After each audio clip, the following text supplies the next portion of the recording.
Pemirsa, tentunya dalam proses coklit untuk pilkada yang saat ini sedang dilakukan oleh Pantarli, Bawaslu selaku pengawas dalam pelaksanaan pemilu meminta kepada masyarakat untuk turut serta melakukan pengawasan. Kamu percontohan Pantarli di Sumatera Selatan yang berjumlah 24.000 lebih kini tengah melakukan proses pencocokan dan penelitian coklit data pemilih untuk pilkada.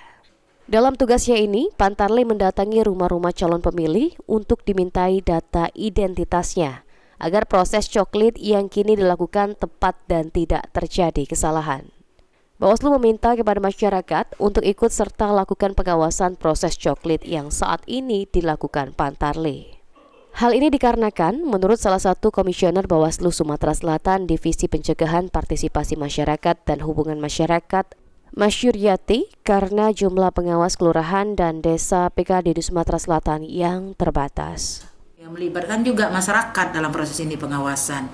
Walaupun masyarakat tersebut artinya kalau setelah struktur tidak ada SK-nya, tetapi untuk pengawasan partisipatif kami melibatkan masyarakat. Dan juga jajaran di tingkat kecamatan itu juga ikut mengawasi proses tersebut. Jadi, untuk pilkada mendatang, jumlah pemilih akan berbeda dengan pemilu Februari lalu, di mana pada pilkada sesuai PKPU jumlahnya 600 di setiap TPS-nya, sedangkan pemilu hanya 300. Firman Hidayat, PAL TV.